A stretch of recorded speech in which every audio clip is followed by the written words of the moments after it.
ಪ್ರತಿದಿನ ಸುರಕ್ಷಿತವಾಗಿ ಮನೆಗೆ ಮರಳ್ತೀವಿ ಅನ್ನೋಂತ ಒಂದು ಭರವಸೆಯೊಂದಿಗೆ ನಾವು ಪ್ರಯಾಣವನ್ನ ಆರಂಭಿಸ್ತೇವೆ. ಆದ್ರೆ ಒಂದು ಸಣ್ಣ ನಿರ್ಲಕ್ಷ್ಯ, ಒಂದು ಅಜಾಗರೂಕತೆ, ಒಂದು ಅಪಘಾತ ನಮ್ಮ ಜೀವನವನ್ನೇ ಅಷ್ಟೇ ಅಲ್ಲದೆ ನಮ್ಮನ್ನ ನಂಬಿರುವಂತಹ ಇಡೀ ಕುಟುಂಬದ ಚಿತ್ರಣವನ್ನೇ ಬದಲಾಯಿಸಿಬಿಡುತ್ತದೆ. ಜನರ ಸುರಕ್ಷತೆಯನ್ನು ಗಮನದಲ್ಲಿಟ್ಟುಕೊಂಡು ಮಾಡಿರುವ ರಸ್ತೆ ಸುರಕ್ಷತಾ ಕಾಯ್ದೆಯ ಮಹತ್ವದ ಅರಿವು ನಮ್ಮ ಬಳ್ಳಾರಿ ಜಿಲ್ಲೆಯ ಜನರಲ್ಲಿ ಇನ್ನೂ ಸಂಪೂರ್ಣವಾಗಿ ಮೂಡಿ ಬಂದಿಲ್ಲ. ಬಳ್ಳಾರಿ ಜಿಲ್ಲೆಯಲ್ಲಿ ನಾವು ದ್ವಿಚಕ್ರ ವಾಹನ ಸವಾರರು ಹೆಲ್ಮೆಟ್ ಧರಿಸುವುದನ್ನು ಕಡ್ಡಾಯ ಮಾಡಲು ಈಗ ಆರಂಭಿಸಿದ್ದೇವೆ. ಜಿಲ್ಲಾಡಳಿತ ಮತ್ತು ಜಿಲ್ಲಾ ಪೊಲೀಸ್ ಇಲಾಖೆ ಈ ಒಂದು ಆಂದೋಲನವನ್ನು ಜಾಗೃತಿಯೊಂದಿಗೆ ಜಾರಿ ಇದನ್ನು ನಾವು ಹಮ್ಮಿಕೊಳ್ತಾ ಇದ್ದೇವೆ. ಏಕೆಂದ್ರೆ ನಿಮ್ಮ ಸುರಕ್ಷತೆ ನಮ್ಗೆ ಬಹಳ ಮುಖ್ಯ.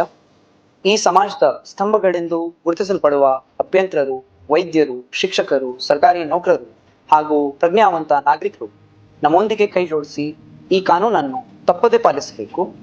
ಜೊತೆಗೆ ನಿಮ್ಮ ಕುಟುಂಬದವರು ಪಾಲಿಸುವಂತೆ ನೋಡಿಕೊಳ್ಳಬೇಕು ಮತ್ತು ಸಮಾಜದಲ್ಲಿ ಇರ್ತಕ್ಕಂಥ ಅಜ್ಞಾನತೆ ಹೋಗಲಾಡಿಸಿ.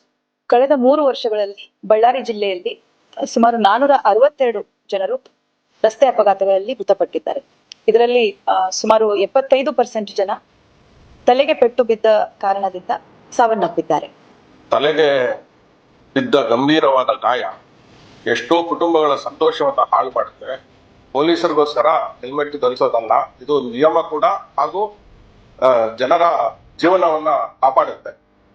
ಆದ್ರಿಂದ ದ್ವಿಚಕ್ರ ವಾಹನ ಸವಾರರು ಹೆಲ್ಮೆಟ್ ಧರಿಸುವುದರ ಮೂಲಕ ತಮ್ಮ ಜೀವವನ್ನ ಸುರಕ್ಷಿತವಾಗಿಟ್ಟುಕೊಂಡು ತಮ್ಮ ಕುಟುಂಬದ ಜೀವನವನ್ನು ಕೂಡ ಕಾಪಾಡಿಕೋಬೇಕು ಅಂತ ಹೇಳಿ ನಾನು ಸಾರ್ವಜನಿಕರಲ್ಲಿ, ವಾಹನ ಚಾಲಕರಲ್ಲಿ ಮನವಿ ಮಾಡಿಕೊಳ್ತೇನೆ. ಹೆಲ್ಮೆಟ್ ಇಲ್ಲದಿದ್ದರೆ ಪ್ರಯಾಣವೇ ಬೇಡ. ನಿಮ್ಮ ಮುಖ್ಯ ಕೆಲಸ ಕಾಯಬಹುದು, ಆದರೆ ನಿಮ್ಮ ಜೀವ ಕಾಯುವುದಿಲ್ಲ. ಹೆಲ್ಮೆಟ್ ಧರಿಸಿ, ತಲೆಯನ್ನು ರಕ್ಷಿಸಿ, ಜೀವ ಉಳಿಸಿ.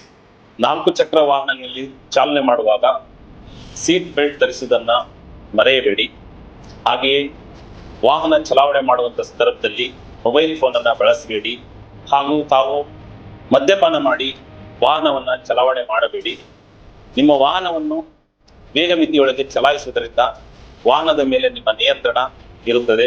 ನಿಮ್ಮ ವಾಹನವನ್ನು ಚಲಾವಣೆ ಮಾಡುವಾಗ ಪಾದಯಾತ್ರಿಗಳಿಗೆ ಮೊದಲ ಆದ್ಯತೆ ನೀಡಿ. ಆಂಬ್ಯುಲೆನ್ಸ್ ಬಂದಂತಹ ಸಂದರ್ಭದಲ್ಲಿ ಅವರಿಗೆ ದಾರಿ ಮಾಡಿಕೊಡಿ.